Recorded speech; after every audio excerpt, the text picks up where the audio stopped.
Buenas tardes a todos, espero que os guste el webinar. Os voy a poner aquí los objetivos de la masterclass. Pues eso, los objetivos son comprender bien el framework, las diferencias que tiene con los marcos de gestión del cambio tradicionales, abordar los componentes clave para poder implantar el Lean Change Management en un proceso de transformación, aprender lo que es el ciclo de Lean Change Management, que es diferente a estos cuatro grandes componentes, ahora lo vamos a ver, y reflexionar cómo podemos medir estos progresos que vamos haciendo en un proceso de cambio. Y lo que se estaba comentando es que esto es un framework de gestión del cambio. No es realmente una herramienta Lean o un conjunto de herramientas Lean simplemente. De hecho, vamos a ver, los que seáis conocedores de metodologías de gestión del cambio más tradicionales, vamos a ver que también utiliza algunas de esas herramientas, no solamente herramientas de Lean o de Agile.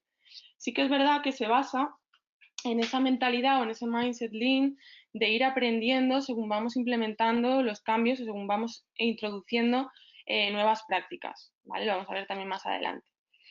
Introduce algunas herramientas que son de Design Thinking, tradicionales de Change Management y de Agile o de Lean Startup o de varios sitios, ¿vale? O sea, introduce prácticas y las mezcla y las utiliza un poco en un contexto de mindset Lean, de aprende según vamos introduciendo cambios. Está basado en feedback, lo que vamos a intentar va a ser aprender rápidamente para poder ir adaptando ese plan de cambio a medida que vamos conociendo mejor el entorno en el que nos movemos. Se basa en la co-creación del cambio, en un alineamiento continuo, que está muy relacionado con esta co-creación, también lo vamos a ver en la masterclass de hoy, en visualizar cada resultado, aquí no lo he añadido, pero también cómo vamos a ir midiendo estos resultados, y pues lo que comentaba, que utiliza best practices de varias disciplinas, no solamente de Lean, ¿vale? Por aclarar un poco la diferencia entre Lean Management y Lean Change Management. Vamos a ver brevemente algunos de los marcos tradicionales de gestión del cambio, aunque muchos los conoceréis, como por ejemplo puede ser el modelo de Kotter, que como sabéis se basa en 8 pasos lineales. El modelo de Lewis, que también es verdad que genera un plazo de congelamiento, descongelamiento y en medio pues ese aprendizaje de lo que estamos haciendo. Todos ellos son modelos de cambio lineal. ¿Qué ocurre? El cambio realmente son una serie de eventos, como os he puesto ahí, o actividades que sí que pueden ser planificadas de una manera más lineal, porque lo que pretendemos es ir de una SIS a un to be. Cambiamos manera de hacer las cosas, cambiamos prácticas, queremos ir de un punto A un punto B, por lo que es verdad que en lo que es solamente el cambio sí que podemos hablar tal vez de modelos más lineales. Por eso los modelos tradicionales tenían esta característica. Normalmente, como os he puesto en el PPT, digamos que tendremos una fase de planificación, otra de comunicación, otra de implementación y nos vamos a encontrar tarde o temprano con una etapa de caos. ¿Por qué? ¿Por qué se da esta etapa de caos? Porque realmente una transformación es un proceso psicológico, va de personas. Por eso el Lean Change Management se basa mucho en las personas y en el ir aprendiendo de cómo se responde o de cómo responden estas personas o este entorno a los cambios que vamos introduciendo. Si veis, esto es mejor pintarlo tal vez en pizarra, pero bueno, si veis el gráfico de la derecha, que son dos flechas, aquí lo que nos encontramos es ese cambio, que sí que puede ser una flecha más lineal o varias flechitas lineales, porque son varios cambios los que vamos introduciendo, y una flecha que va o en una dirección o en otra, según sea un cambio proactivo o reactivo, y tarde o temprano pues esas dos flechas van a chocar. De ahí el momento de caos en una aproximación de gestión del cambio más tradicional, porque solo tenemos en cuenta ese plan de cambio que sí que puede ser más lineal. Estos son los ratios de éxito de los marcos tradicionales en procesos sobre todo de transformación organizacional, transformación cultural, etc. Como vemos, el ratio de éxito es bajo. Se relaciona, voy a volver a la diapositiva de antes, con este momento de caos. Si veis, después del caos hay una etapa de refuerzo, de reforzar ese plan de cambio. Aunque nos hayamos encontrado con un caos, lo que hacemos es pensar tradicionalmente que, bueno, que hay personas que se tienen que quedar fuera de estos procesos de transformación, que tienen una resistencia al cambio que no es salvable y tiramos para adelante con ese plan de cambio lineal que hemos pensado, ¿no? Pues en Lean Change Management lo que intentamos es ir adaptando poco a poco, lo vamos a ver más adelante, para tratar de alcanzar ratios de éxito mayores a los tradicionales, ¿vale? Que se deben un poco a esta incertidumbre. Las cosas pues son diferentes, como sabéis. nos movemos en un mercado cada vez más cambiante, tenemos que lidiar con la incertidumbre y esto nos ocurre también en un entorno o en un contexto organizacional que vamos a denominar, y lo vamos a explicar también ahora más adelante, un contexto complejo según el framework Cinefin. Y esto va a hacer que necesitemos aproximaciones diferentes. Es decir, cómo vamos a gestionar en un entorno tan cambiante el cambio de una manera tradicional como venimos haciendo hasta ahora, si además no teníamos esos ratios de éxito pues que sean demasiado elevados. ¿De acuerdo? Lo que decía, el framework Cinefin. Cinefin, no sé si lo conocéis, es un framework sobre todo de toma de decisiones en el que se nos catalogan los escenarios en 4 grandes grupos. Lo habréis visto a lo mejor, aquí he tocado, lo habréis visto a lo mejor para explicar o para justificar el uso de Scrum en según qué contextos. Nosotros nos vamos a mover en un proceso de transformación organizacional en la parte de complejo. Lo veis arriba a la izquierda, ¿de acuerdo? ¿Cómo se particulariza este entorno complejo? Son problemas complejos a lo que decimos cuyos resultados son cada vez más impredecibles. Es decir, yo introduzco un nuevo cambio y no sé qué va a ocurrir. Seguro que os suena si estáis envueltos en procesos de transformación organizacional. No hay buenas prácticas estandarizadas. Nos basamos mucho en la experiencia. De hecho, es uno de los puntos fuertes o de las necesidades de estos profesionales que se dedican a la transformación organizacional. Todo se basa en la experiencia, pero no hay realmente buenas prácticas que puedan ser estandarizadas. No sabemos si una solución particular funcionará. Por eso, entre otras cosas, en Lean Change Management no hablamos de actividades o de ejecución de actividades de cambio, sino de experimentos, porque no sabemos cuál será el resultado. Necesitamos generar contextos en los que podamos experimentar y aprender rápidamente de esta respuesta a los experimentos. Tenemos que asegurarnos de que el fallo tenga el menor impacto posible. Seguro que esto suena, sobre todo si sois pues, los estudiantes que ha comentado antes Ana no sé si lo ha comentado Ana, bueno, del posgrado en metodologías ágiles o cualquier conocedor un poco de las metodologías ágiles, ¿no? Lo que tratamos es de que el impacto sea el menor posible cuando vayamos a fallar, porque vamos a fallar. Entonces fallemos lo antes posible y aprendamos lo antes posible, ¿de acuerdo? Pues en ese área de contexto complejo, de prácticas emergentes, es donde nace el Lean Change Management. Por eso es un framework especialmente útil en procesos de transformación cultural o de transformación organizacional, que tienen un nivel de incertidumbre de medio a alto. Cualquier duda la vais apuntando y luego al final del seminario me decís, ¿de acuerdo? Bien. ¿Qué tiene de Lean y qué tiene de Agile?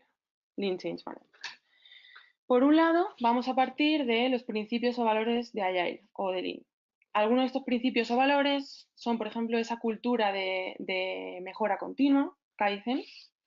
También la cultura de quitarnos el miedo al error, ¿no? La cultura de tolerancia al error, la cultura de lidiar con la incertidumbre, seguro que muchas de estas cosas os suenan, el complexity thinking, el visualizar todo el trabajo, o sea, la necesidad de medir y de visualizar el trabajo, que también es parte de esos principios y valores y de esa cultura más agile y más lean, el empoderar a la gente, seguro que suena pues de Scrum o de cualquier otro tipo de framework agile que hayáis estado leyendo o del que hayáis estado experimentando.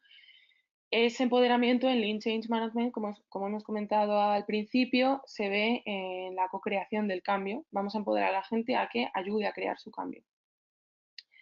La teoría de validación de Lean Startup, vamos a ver también que hay algunos canvases que nos van a recordar a Lean Startup.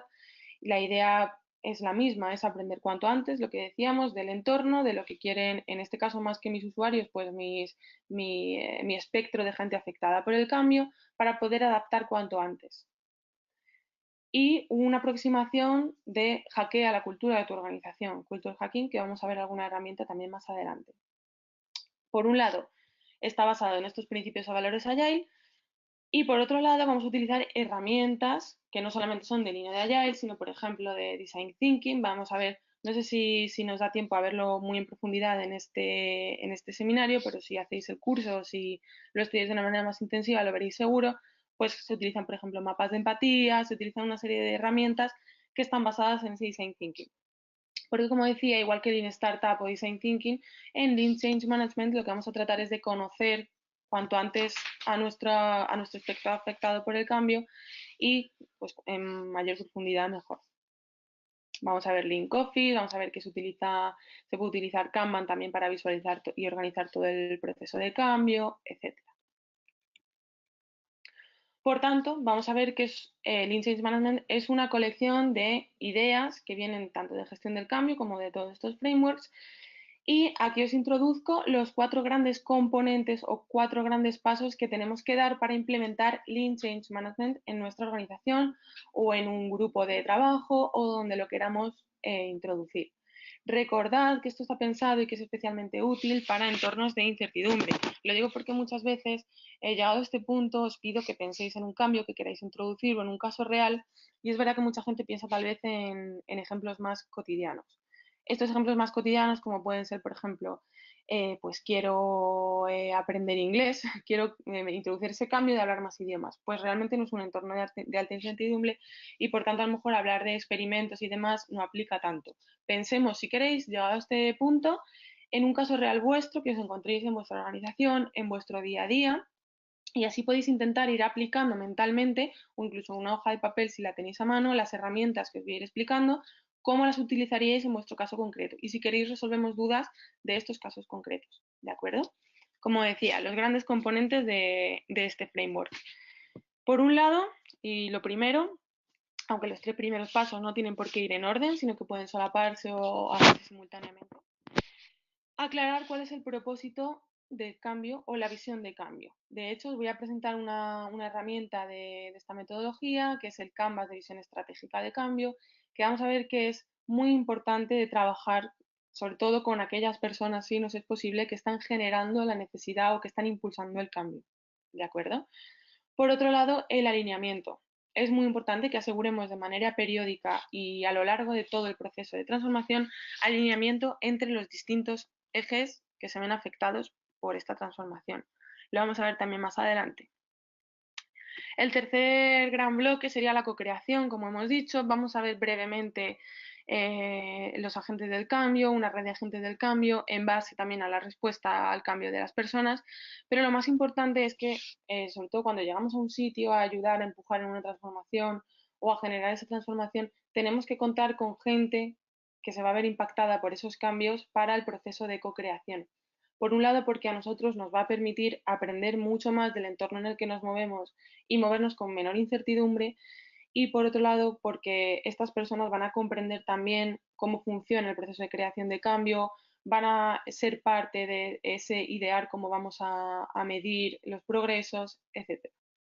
Y por último, rodar o arrancar el ciclo de Lean Change Management, que si lo veis al inicio, voy a volver un segundo para atrás, son estos 3 pasos de aquí. Por un lado, recoger insights, por otro lado, generar opciones y por último, ejecutar experimentos, que tiene también su propio ciclo.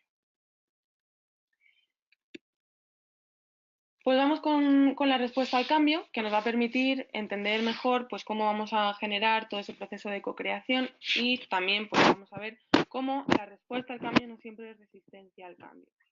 Si os fijáis en todo el espectro que viene en esta figura, ¿no?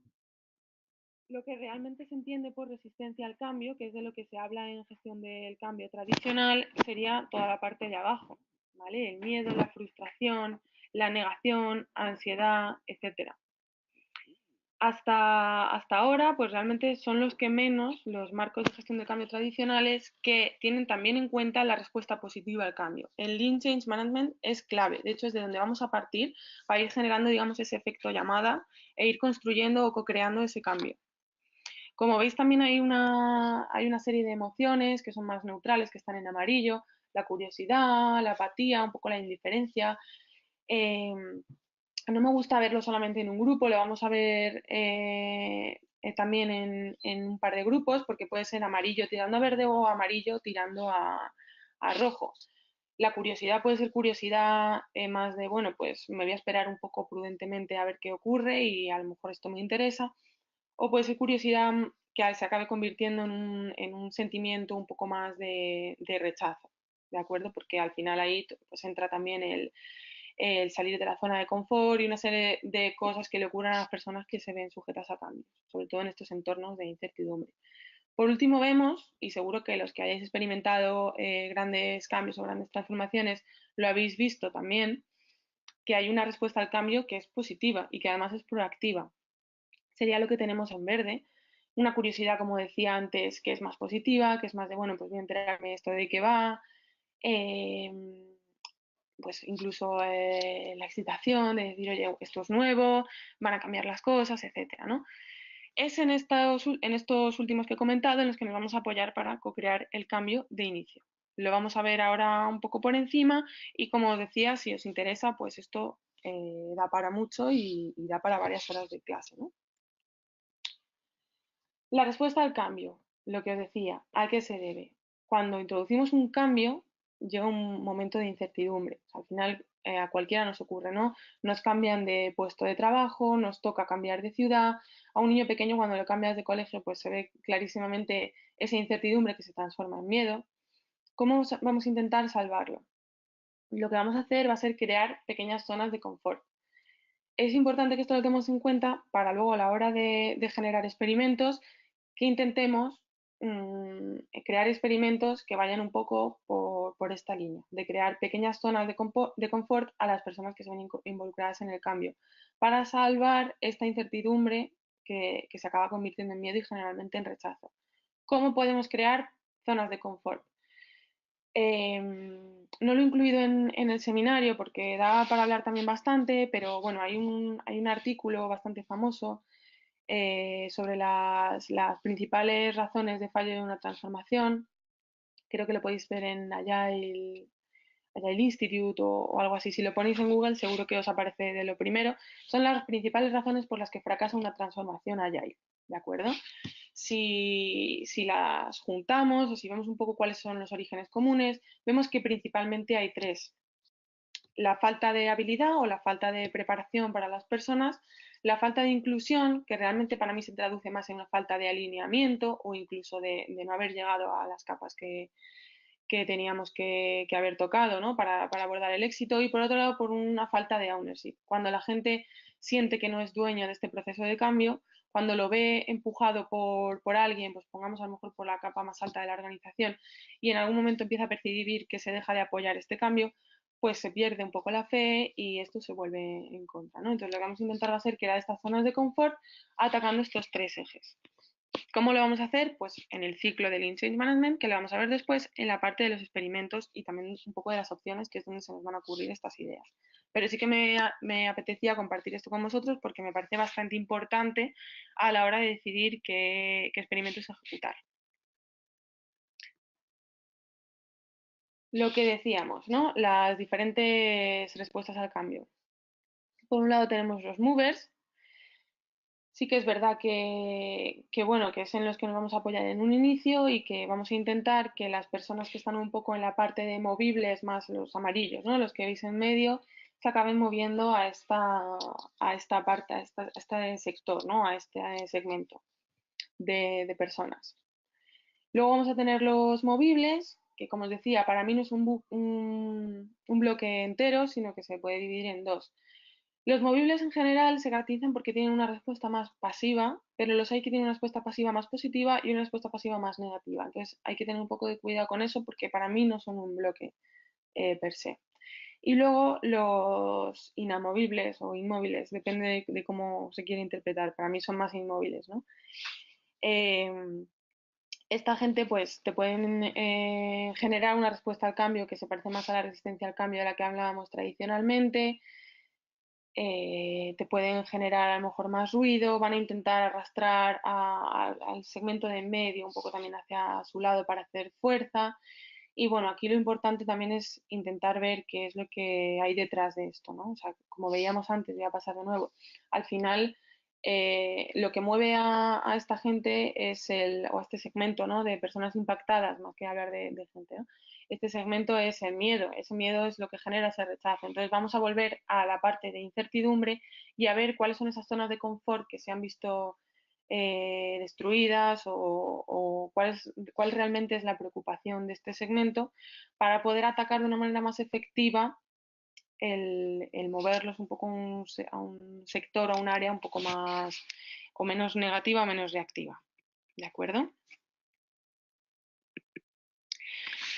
Lo que os decía, si lo vemos en esta tabla, que a lo mejor os resulta interesante pues, de replicar cuando estéis intentando hablar de segmentos de la organización que se encuentran en un lugar o en otro, pues a mí me gusta verlo también como no solamente en bloques, sino ver cuáles tienen una respuesta más activa y cuáles tienen una respuesta pasiva. Dentro de la respuesta activa tenemos el sentimiento positivo y el sentimiento negativo, al igual que en la parte pasiva. ¿Vale? Esto nos va a permitir, en principio, mapear, en segundo, tomar decisiones.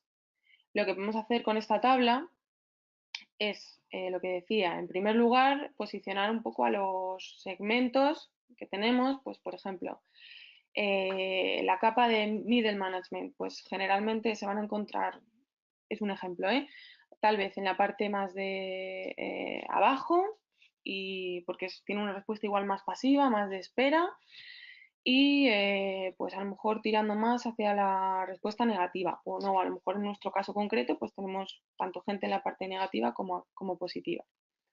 Esto lo tenemos que ver en cada transformación y en cada proceso de cambio, ya que no hay dos iguales, ¿de acuerdo? Entonces, pues primero los posicionaríamos y luego veríamos en función de en qué zona caen, vamos a tomar unas medidas u otras.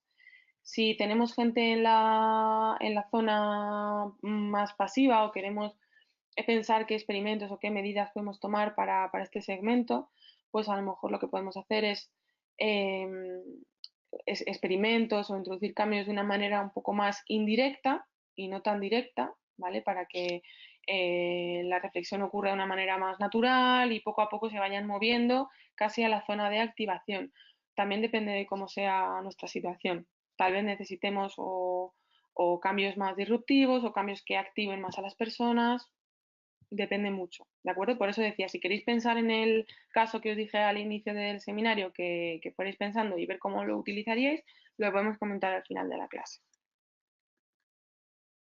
Pues vamos ahora con los pasos. Recordamos que eran 4 grandes bloques. Generar la visión de cambio. Os dije que os iba a poner aquí el canvas, ahora le vamos a comentar. El segundo bloque o el segundo paso, si lo hacemos de manera lineal, sería el alineamiento, generar alineamiento entre los distintos ejes de la organización.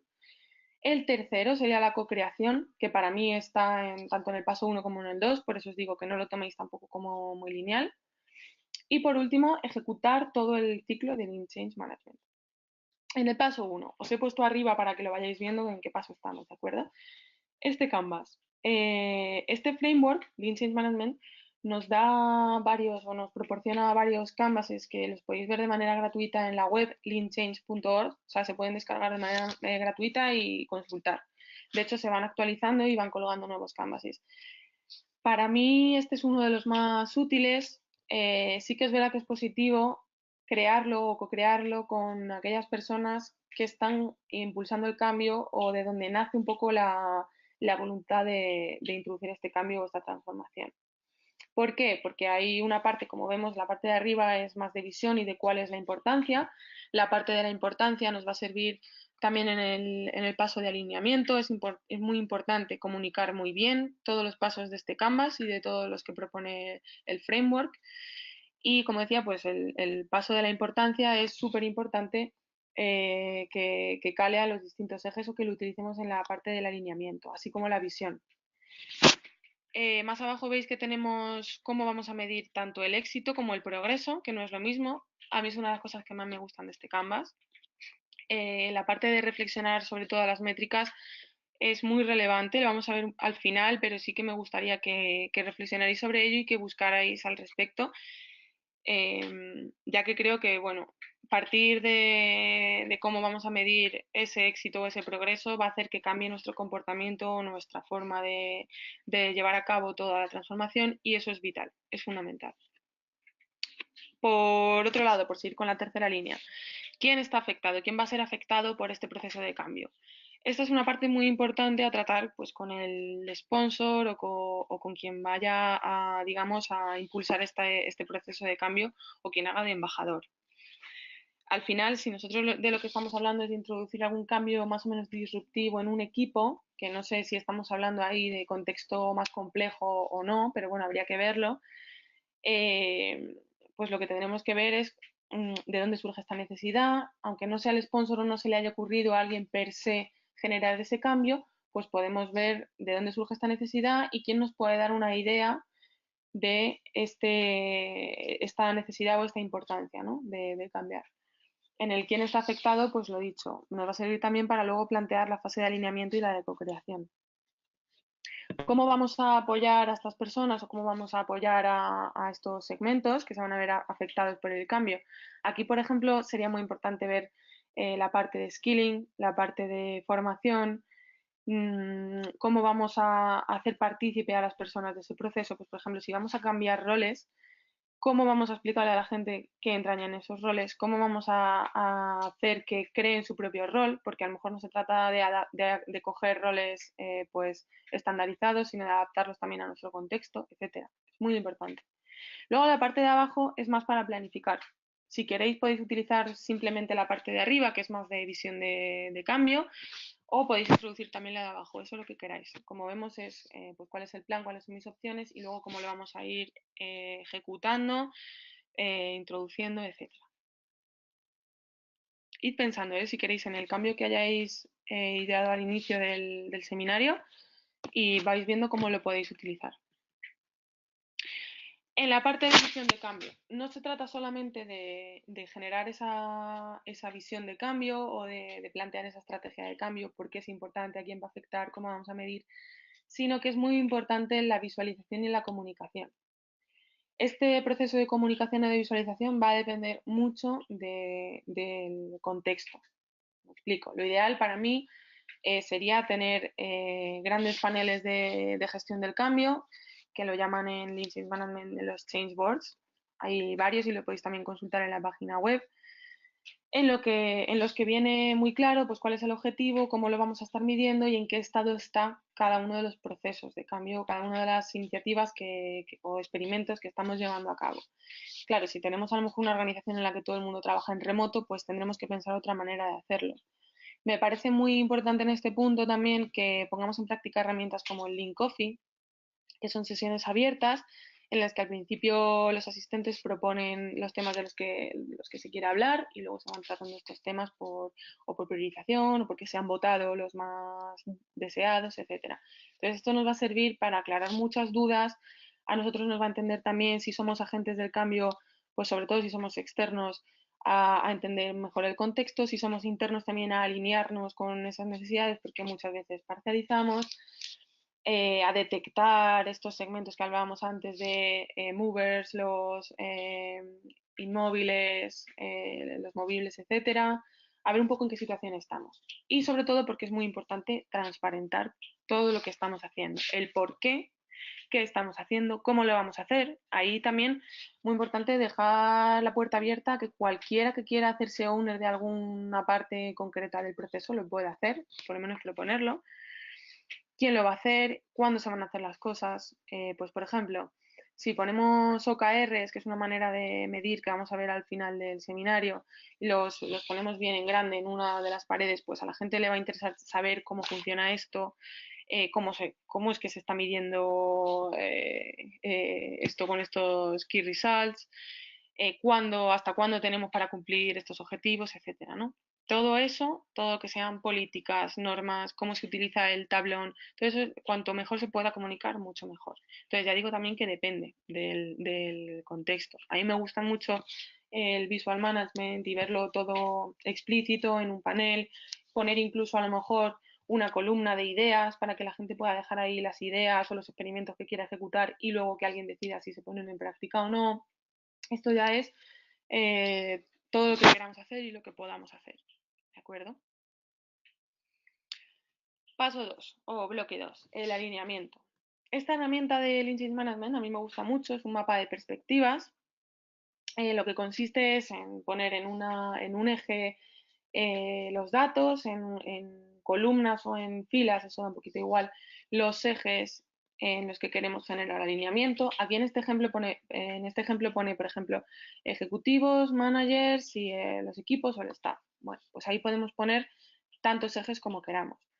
Podemos incluso dividirlo en subejes, es decir, para cada uno de los segmentos o poblaciones vamos a diferenciar entre procesos o creativos. O sea, poner parte de cómo ven los procesos, parte de cómo ven más los procesos más creativos, ¿no? Lo más operativo o lo más creativo. O lo podemos dividir en herramientas, roles y más procesos, ¿no? O sea, esto ya lo podemos hacer como queramos y de nuevo en la web tenéis varios ejemplos, si le queréis echar un vistazo. A mí este básico me gusta mucho, os cuento cómo funciona. Lo que haríamos sería juntarnos todos, todas las personas involucradas en estos tres ejes, no vale de nada hacerlo por separado o vale de mucho menos. Si somos demasiados, cogemos muestras representativas, pues a lo mejor un grupo de 20, pues 8 van a ser de equipo, o entre 8 y 12, 5 más o menos van a ser managers, vamos a intentar traer un gran número de la parte de executive, lo que sea. Después lo que vamos a hacer va a ser ver qué datos creemos, según este eje, creemos que están apoyando el cambio o cuáles creemos que están frenándolo. Pues, por ejemplo, le diríamos a los 5 managers que han venido a esa sesión de alineamiento. Ponedme, por favor, en posits las cosas que creéis que están yendo bien del cambio o que están ayudando a empujar el cambio que nos habíamos propuesto y cuáles la están frenando. Por otro lado, a la gente que viene de equipos. Vosotros lo mismo, lo vais a apuntar sin que lo vean los demás y en la parte de executive lo mismo. Cuando los pongamos en el muro, vamos a ver que hay cosas que se parecen, pero que hay cosas que son muy diferentes. Ahí es donde se genera ese alineamiento, esa perspectiva, donde en una misma sesión, pues una persona del eje de executive ve que algo que ha identificado como que va bien y que se impulsa en el cambio, la gente de los equipos lo está identificando como un freno o como algo negativo. ¿Lo veis? Lo poderoso no es en sí el tablón, lo poderoso es cuando se pone en común, se ven las diferencias y la conversación que se genera. Esto lo que nos tiene que ayudar es a que cada capa vea un poco cuál es la perspectiva de los demás, que entienda que a lo mejor lo que se ve desde su punto de vista no es lo que está ocurriendo realmente y que no hay un ocurriendo realmente, sino que las cosas suceden en varios ejes o en varias realidades, no hay una sola realidad. Y esto es muy potente. Para mí, a lo mejor en un proceso de transformación cultural se debería hacer mínimo una vez al mes sesiones de este tipo. Las podemos hacer siempre con la misma gente o ir mezclando, pero lo potente pues es eso, que ocurra o sea, que acuda gente de todos los segmentos, que se hable en el momento y que se vean esas diferencias. He probado hacerlo también un poco ponerlo todos juntos o trabajarlo todos juntos. No funciona tan bien cuando hablamos de ejes porque la gente de los equipos pues a lo mejor dice delante de la parte más executive o más middle management lo que quieren escuchar o habla con más miedo. Entonces sí que ahí os aconsejo un poco basado en la experiencia que se haga más en trabajo individual y luego puesta en común. Es algo que me suelen preguntar, por si acaso lo estabais preguntando. Bien, otra herramienta bastante potente para generar alineamiento. Muchos de vosotros lo conoceréis, es un Ishikawa, es una herramienta Lean, se utiliza mucho en procesos de Kaizen o en eventos Kaizen. Sirve para detectar, para poner encima de la mesa todos los problemas que se tienen, catalogarlos y luego además podemos ir yendo al problema raíz en cada uno de esos issues que se han detectado. Por ejemplo, podríamos partir simplemente de una mesa en la que vamos poniendo o un muro en el que vamos escribiendo todos en papeles, todos, como decía, gente de distintos ejes, vamos poniendo las cosas que no funcionan, por ejemplo. A partir de ahí, las vamos a intentar catalogar, pues cuáles son problemas de equipo, cuáles son, aquí a lo mejor equipo, métodos, materiales y tal, no aplica tanto, ¿no? Pero podríamos segmentarlo en problemas de skills, o problemas relacionados con las skills de las personas, problemas relacionados con infraestructura, equipamiento, problemas relacionados con desalineamiento o no entendimiento de los roles, problemas más relacionados con presupuesto, no lo sé, depende, ¿ok? Depende también un poco de vuestro caso. Los agruparíamos por temáticas y luego lo que haríamos sería coger a cada uno de esos problemas y entre todos preguntarle, bien, ¿por qué? Vamos a hacer un ejemplo práctico. Hemos detectado que un problema es que no sabemos realmente cómo utilizar los tablones de Kanban y lo hemos colocado en una rama que hemos llamado pues, skills o conocimiento o lo que sea. ¿Vale? ¿Por qué no sabemos utilizar esto? Aquí ya hay parte de ejercicio de alineamiento, porque a lo mejor es algo que percibe la gente de los equipos y las personas que han acudido de otras capas pues no sabían que se tenía ese problema. Entonces ahí se hace consciente también a los demás del problema de todos. ¿Por qué? Pues porque no hemos recibido ningún curso de Kanban. Y a lo mejor dice otra persona de otra capa, oye, sí que se hicieron unos cursos, tal. A lo mejor esas personas no han recibido la convocatoria a los cursos o el curso que se hizo fue antes de iniciar todo el proceso de transformación y no caló o lo que sea. ¿Veis cómo se genera ese debate? Ahora le preguntamos al problema más concreto de por qué no hemos tenido esos cursos. Pues porque no había profesores para todo el mundo y se invitó a la mitad del departamento. ¿Veis? Ahí vamos llegando a la raíz del problema. Esto hace que personas que puedan ser responsables de hacerlo mejor la próxima vez o de tomar simplemente conciencia de que se tiene ese problema, pues la tomen. ¿De acuerdo? Es una herramienta muy potente. Se puede hacer además en cualquier capa y con muchos fines. Pero es verdad que os lo he puesto en el paso de alineamiento porque a mí me ha funcionado muy bien para alinear. Se puede utilizar simplemente para ver dónde está el problema o por qué tenemos ineficiencias o lo que sea. Co-creando el cambio. Aquí vamos a introducir un concepto que se llama pues, red de agentes del cambio. En Lean Change Management lo que vamos a tratar es, como os he dicho, de crear el cambio con personas que están afectadas o que van a ser afectadas directamente por estos cambios que queremos introducir. Una vez hemos entendido bien cómo podemos más o menos mapear cómo está respondiendo la gente, para ello pues tendremos que haber hecho primero algún intento de cambio, introducir algo anormal en el entorno para que se vea un poco cómo se responde. Lo que vamos a tratar es coger de la parte de movers a nuestros primeros agentes del cambio. Esto va a ser como una estructura de, ¿cómo se llama? Pues de semillas, ¿no? O sea, vamos a intentar coger primero una pequeña red de agentes del cambio, depende mucho del volumen de la organización, del contexto y de lo que podamos hacer, pero bueno, una pequeña red de agentes del cambio, que a su vez van a ir diseminando en otras pequeñas redes de agentes del cambio este trabajo de co-creación. Cuando tengamos, si llegamos a tener varias redes de agentes del cambio, vamos a tener que hacer mucho trabajo de alineamiento para ver qué está funcionando, qué no está funcionando en otros sitios. Pero si realmente lo podéis poner en práctica y llegáis a tener varias comunidades de agentes del cambio, vais a ver que funciona fenomenal. ¿Por qué es importante que podamos detectar cuáles son los movers antes de iniciar este proceso de creación de una red de agentes del cambio? Pues porque son estas personas más proactivas las que nos van a hacer un poco más de embajadores del nuevo mindset, las que van a estar más abiertas, que en principio además les va a gustar tener ese rol más protagonista, que van a tomar esa iniciativa. También es verdad que puede funcionar bastante bien coger gente que está en un rol un poco más pasivo o en una respuesta más pasiva ante el cambio y darles esta responsabilidad o darles este nuevo rol de agente del cambio, porque les va a ayudar a ser más proactivos, a ver que realmente se pueden cambiar las cosas, etc. ¿Qué vamos a hacer con esta red? Lo primero que haríamos sería generar una comunidad de prácticas. Muy probablemente necesiten formación específica, les tengáis que contar, por ejemplo, esto que os estoy contando yo ahora del Lean Change Management, cómo hacemos una sesión de alineamiento, cómo hacemos un canvas de visión, y entonces ellos van a intentar crearlo junto a nosotros. No solamente son manos, sino que también el involucrarles en este proceso de cambio va a hacer que puedan comunicar al resto de la organización qué es lo que está pasando, transparentarlo, recoger también input de lo que oyen y ven constantemente durante todo el día y llevarlo a este plano de creación de experimentos, etcétera. Van a ser una herramienta muy potente. Es muy importante que si hacemos comunidades de prácticas con ellos al inicio, insistamos mucho en que es muy importante ser transparente, comunicar lo máximo posible, ser muy observador, detectar el entorno cómo está, qué cosas pues están viendo que funcionan, que no funcionan. De lo último que probamos la semana pasada, pues qué es lo que ha generado más rumores por el pasillo, o más malestar o más incertidumbre. Por eso tienen que ser bastante observadores y bastante transparentes. ¿Vale? Dentro del paso 3 de lo que es la co-creación del cambio, vamos a ver que es necesario involucrar a la gente y que muchas veces no va a ser tan sencillo. ¿Cómo involucramos a todo el mundo en este proceso de cambio?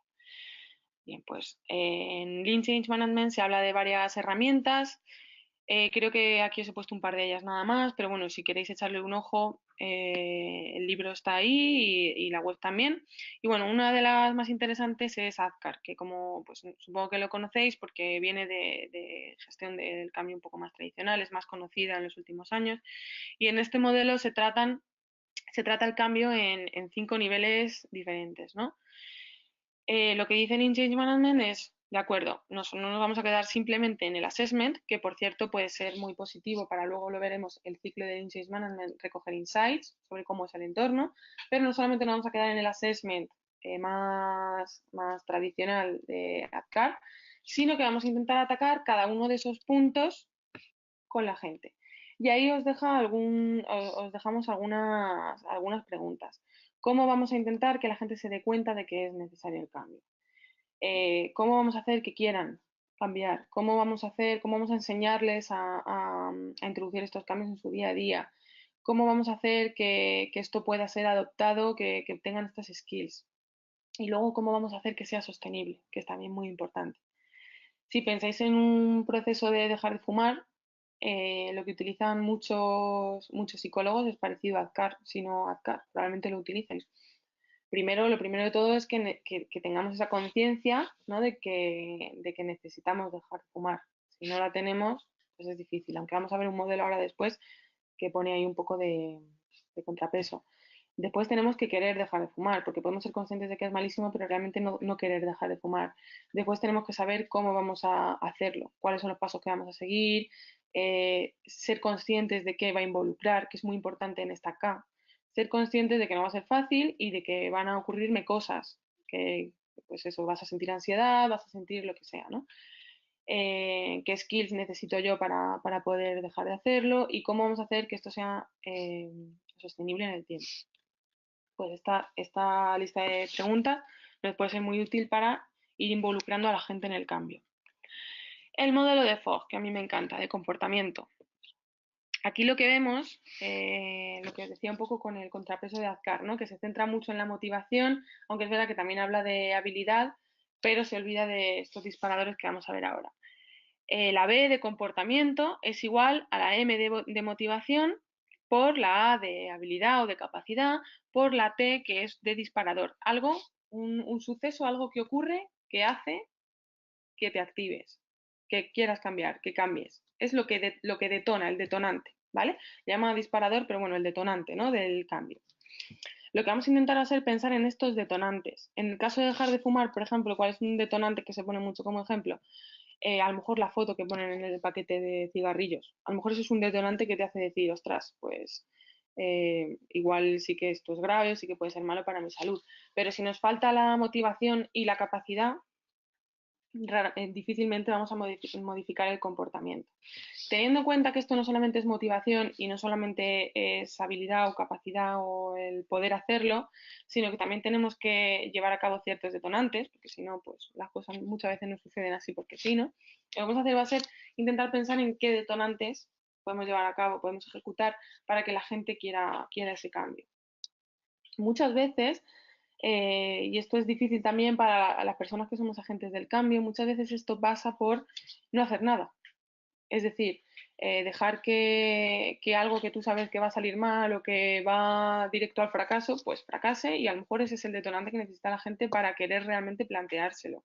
¿De acuerdo? La línea que veis en el medio nos va a decir pues, que si pensamos en un detonante que esté por encima de la línea, son los que van a triunfar y los que estén por debajo son los que están abogados al fracaso. ¿De acuerdo? Esto simplemente que os estoy diciendo son herramientas o algunas técnicas así por encima que podéis utilizar para involucrar a la gente. Bien, pues vamos por último con el ciclo, que vemos que empieza por las insights, la generación de insights. Las vamos a generar y las vamos a mapear. Después vamos a generar opciones. Vamos a medir cuál es el coste de estas opciones, porque ahora vamos a ver que es un proceso totalmente creativo. Vamos a encontrar cuáles son nuestros influencers o nos vamos a apoyar en este punto en esos agentes del cambio.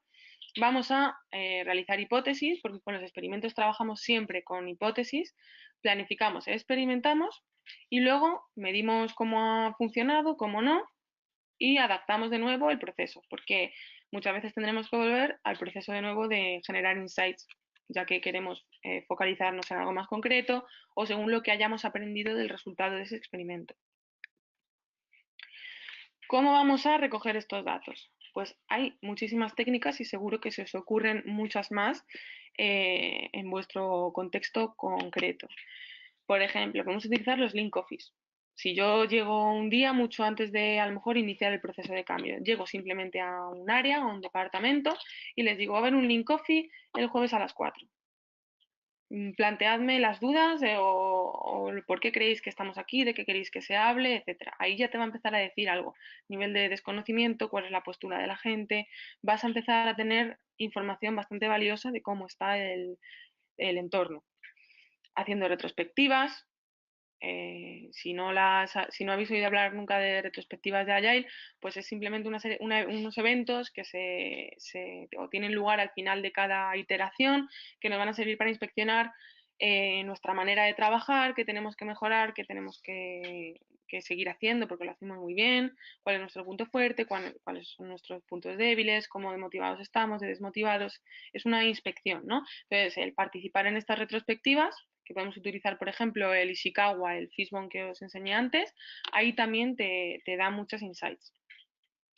Utilizar hacks culturales, que vamos a hablar de ellos brevemente ahora después, algún assessment como ADCAR, pero podemos utilizar OKAI también, no sé si lo conocéis, con C, OKAI, algún modelo cultural como Schneider, cualquier cosa que nos indique lo que vamos a ver ahora, que es quién está afectado y cómo está afectado, es decir, cómo está la gente, a quién va a impactar esto, cuál es la estructura o la cultura, las normas organizacionales, en qué momento de una curva de SATIR estamos. Recordáis, la curva es también muy clásica de transformación o de un proceso de cambio, pues si estamos en un momento más estable o en un momento más de caos, echadle un ojo.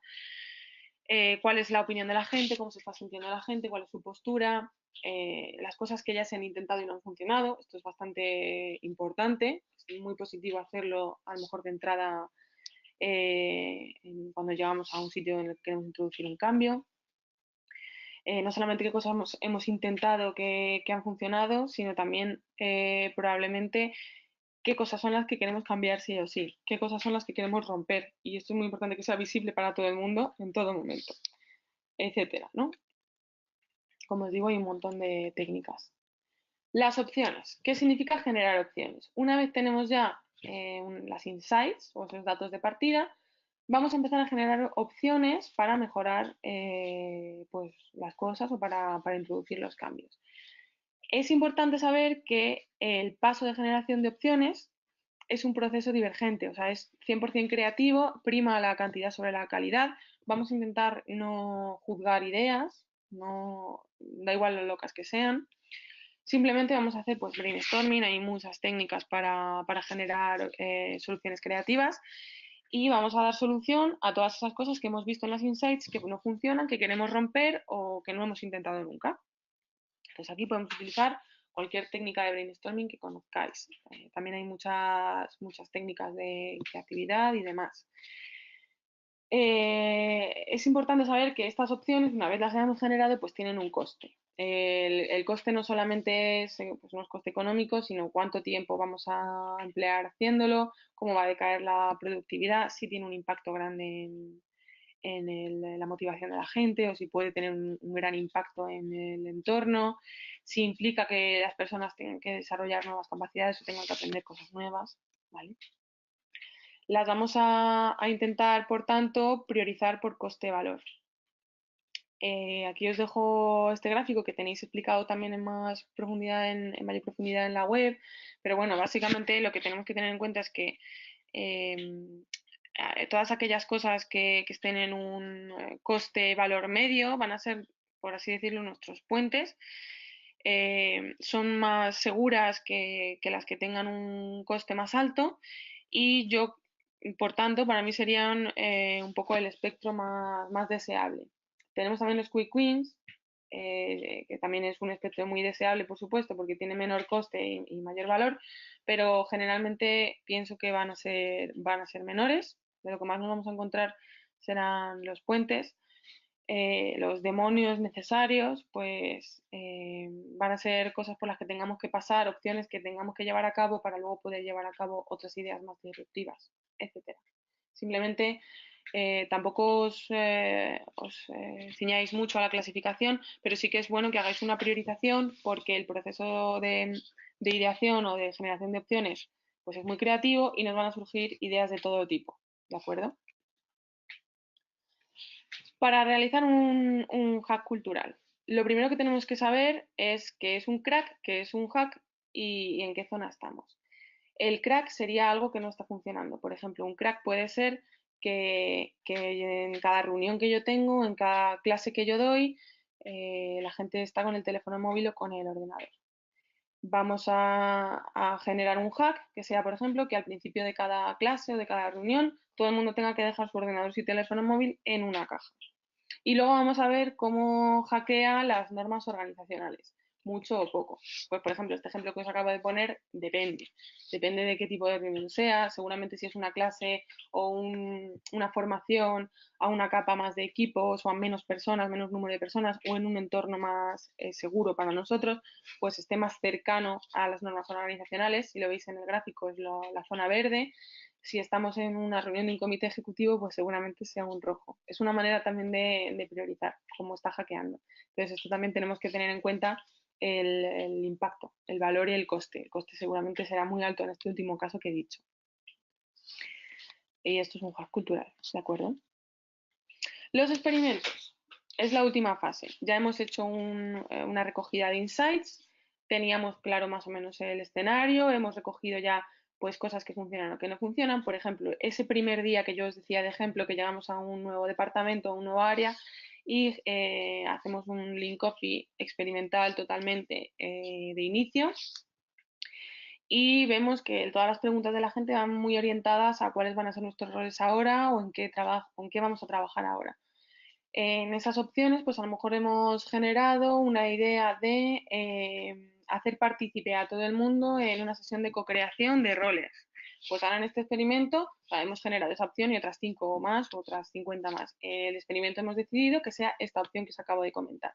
Pues aquí tenemos que hacer una hipótesis, ¿no? Nosotros pensamos que implementando esta sesión de co-creación de roles, vamos a reducir la incertidumbre y generar unos roles más de acuerdo a la cultura de la organización o a la necesidad de la organización,